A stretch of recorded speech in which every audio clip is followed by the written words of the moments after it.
Hey guys, I just want to share this a verse from Proverbs. This is very meaningful.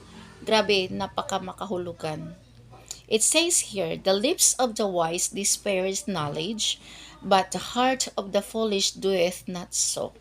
Which means those who turn away from the path of wisdom will face a severe consequences. Then sa verse 10 naman, ang sinabi ay, correction is the grievous unto him that forsaketh the way, and he that hateth reproof shall die. Siyempre guys, may mga sinasabi tayo na nanggagaling sa puso natin. At yung mga nanggagaling sa puso natin, yun ay totoo. Kung baga, mayroong mga bagay tayo na nanggagaling sa isip na sabi lang natin dahil naisip natin na sabihin natin. Pero without pakiramdam. Kung ano ang pakiramdam din ng isang tao na makarinig ng sasabihin natin. Yun usually nangyayari. Pero, based on my very own knowledge and experiences, it is nice talaga guys pag tayo ay nagbabasa ng Biblia paminsan-minsan.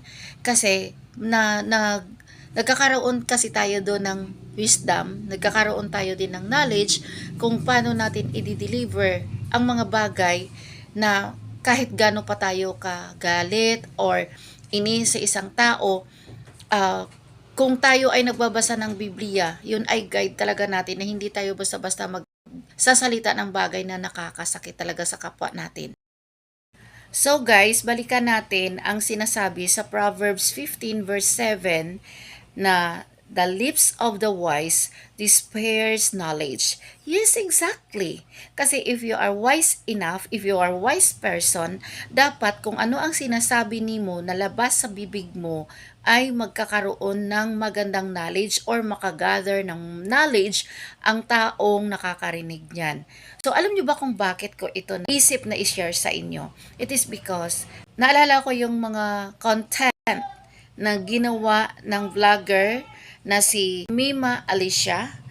Doon ko kasi napanood sa kanya na talaga hindi lang siya ang vlogger na gumagawa ng ganon. Marami akong nakilalang mga vlogger no sa social media na brutal magsalita, grabe pag magmura, as in grabe pag manliit ng kapwa.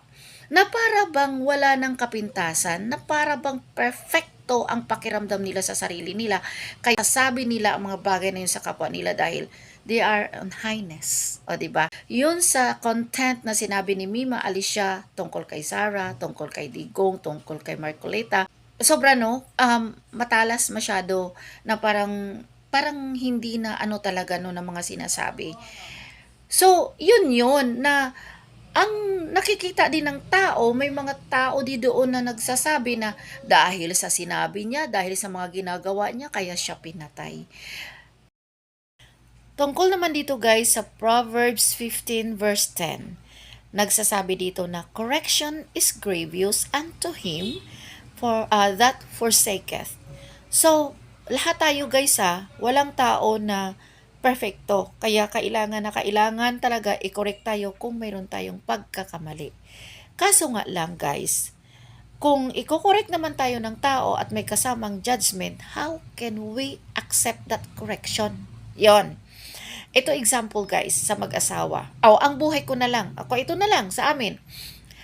Pag ako ay mayroon akong nakita sa partner ko, sasabihin ko talaga, nag-iingat talaga ako sa sasabihin kasi gusto ko ma-accept niya ang sasabihin ko sa kanya.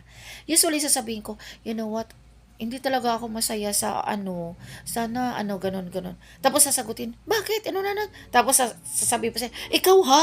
Ikaw ako mayroon ka? O ikaw ha? Ay, hindi ako makapagsalita niyan. Parang, oh my God, hinusgahan na ako agad. At magrereklamo pa ako. So, ang nangyayari is ang correction na dapat may acceptance ay nahulog sa arguments. Kasi dapat pa magko-correct tayo ay mayroon tayong mercy. Dapat wala tayong judgment. Ganun. Sinasabi ko nga sa inyo, nag-argumento kasi pag ako pagsabihan ng ganun, oy, tika nga muna. Parang nanghuhusga ka na, ay hindi mo ako kinokorek. Ginuhusgahan mo ako. Iba yung correction, iba yung judgment.